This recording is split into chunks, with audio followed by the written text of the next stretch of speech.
Albert Lee, Hi. welcome back to Liverpool. Oh, well, thank you. It's good to be here. Can you tell me what you're doing in this wonderful musical emporium? Well, this is loosely known as a guitar clinic, and people that don't quite understand what it is. You know, some guys bring their guitars along, and it's like a guitar lesson or whatever.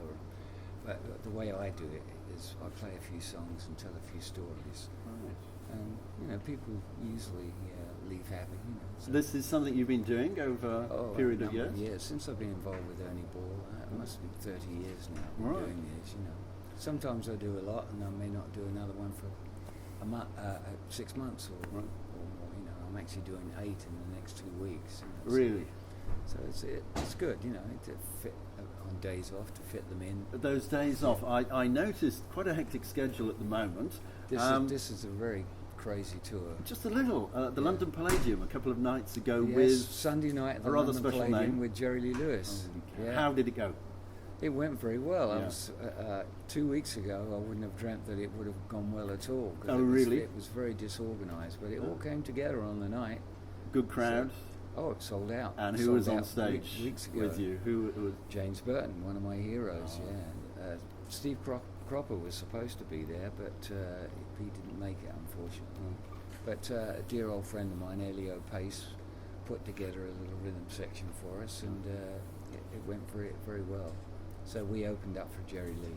Fantastic. And how is he these days? I mean, I was amazed, actually. He's 80, but his piano playing is still Really? exciting. You know, it's great, right? You know, right on the money. You know. and he got the crowd.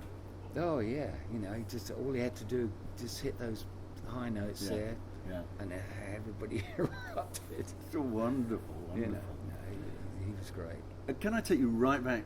What made you pick up a guitar in the first place? Lonnie Donegan, of course. Lonnie Donegan. Yeah, no, Lonnie was the man. Yeah, so he got us all playing the guitar. So you were The skiffling Beatles, first? Yeah, I was. Yeah, skiffle group in the T-chest bass and washboard. Can you remember the first guitar you bought, and maybe give us a tip for somebody picking up a guitar today? I keep meaning to pick one up. Yeah. I'm leaving it a little late, but Well, I actually played 18 months without actually owning a guitar, and I was borrowing them from school friends, and I learned a little later on that these things were really hard to play. And it wasn't until Christmas of '58 my folks bought me a Hofner President archtop guitar, and I thought, oh, this is a lot easier to play than I thought. And it went on from there. I got a copy of a Stratocaster the following year, and then I about 1960, all the American guitars started to come in to the country, and soon realised that I've got to get an American guitar. You know? So, long story short, I took over the payments of a guitar with this band. These guys had seen me playing in a music shop. Said, "You want to join the band?" And I said, "Well, yeah, I'm kind of in between things at the moment. You know, you won't need a guitar. We've got one already. You know." So I opened up this case as a brand new Les Paul Custom with a Bigsby, and I said, "Okay, I'll join the band." So it went on from there. I guess that was like '61, and I had a great guitar, and I just bought an American amplifier called a Supro. And so it was a good way to start. And what other names were inspiring you at that time? You mentioned Lonnie Donegan, but from there on? From there on, it was all the American rock and roll guitar players. Cliff Gallup, who played with Gene Vincent, James Burton, of course, with Ricky Nelson, and later with Elvis. Scotty Moore, who played with Elvis Presley. So there were all great influences at the beginning, and throughout the years, you get to hear a lot more great guitar players, and you learn from all of them. We're sitting in Liverpool, so I have to ask you, did the Merseybeat boom have a ripple effect on you? Where were you? Where were you growing up? I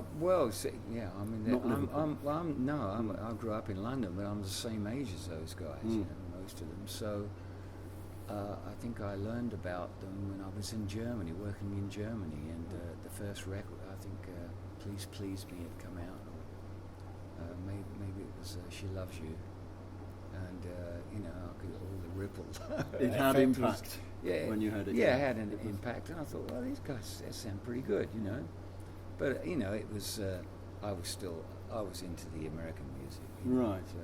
So being the same age as them, I'd already set my path that I wanted to be on, But I liked what they were doing, and by the time they got to Rubber Soul, I thought, well, this is pretty good what they're doing here, and they're writing all this stuff. Did you find your way to Liverpool in those days? I didn't. No, Were you playing the Cavern at any point? No, I never not did. till later. Not until a lot later. I think I came up here once with Chris Farlow in the mid '60s. I may have come up in the late '60s with Heads, Hands and Feet, or I had a country band called Country Fever in the late '60s. But it wasn't until '70s and '80s where I started to come here more regularly. By the '80s. Well, I came here with Emmylou Harris, I'm sure, once or twice, and then when I joined the Everly Brothers, when the Everly Brothers got back together, and we put a band together, and we'd tour the UK every 2 years on a regular basis. So I'd be here every 2 years. Some fantastic names there. I mean, they've got legends. Is there anybody left that you would relish playing a gig with? Let's see. Well, one of my heroes, songwriting heroes and piano heroes is Jim Webb. I love Jim Webb. He might be old hat to a lot of people, but I love his music, and I've known him over the years. We spent time together in Los Angeles when I was there, early '70s. But I'd love to do something with him again. I always loved Don Henley's music. I was on stage with him once at a charity show. Bruce Hornsby, all the old guys, I'm afraid. There's been a country influence through your career. What pulled you into that? Or is that just naturally from Lonnie Donegan on, really? Which is I always had that kind of folky influence in my playing, and I love rockabilly, and the Everly Brothers, and that was country, I started to buy country records as well as buying rock and roll and anything that I liked, really. I tried to pick up good music.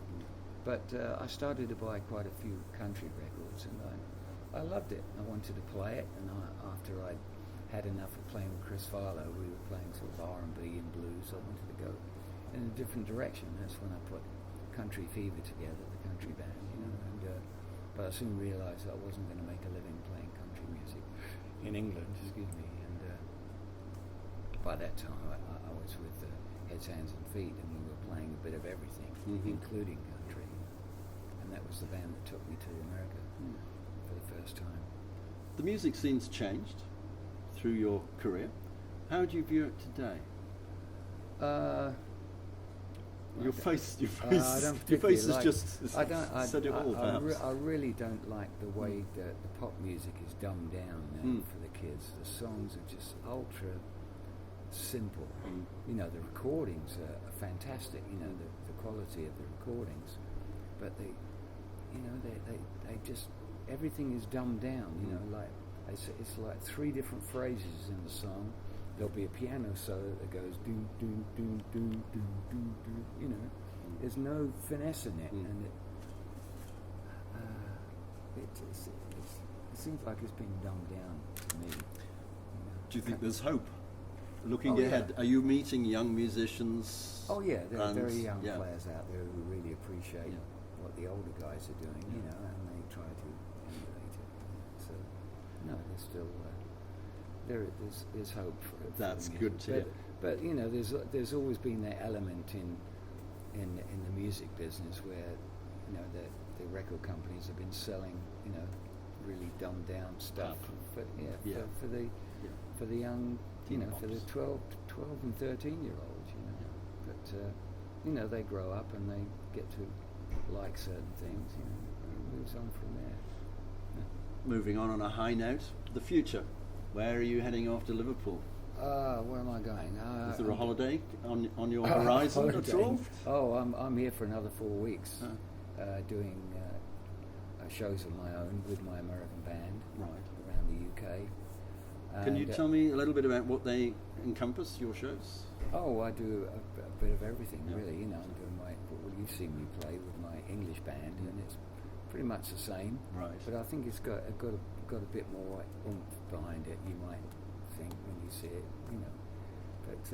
But I love working with both bands, you know. But this is a new venture for me, and all these guys live around LA, so I can be at home and work, you know. Whereas I was coming over here for 2 months at the time, you know, and touring, and so I had to be away from home for 2 months. You know, so a lot more of it. A lot more of it.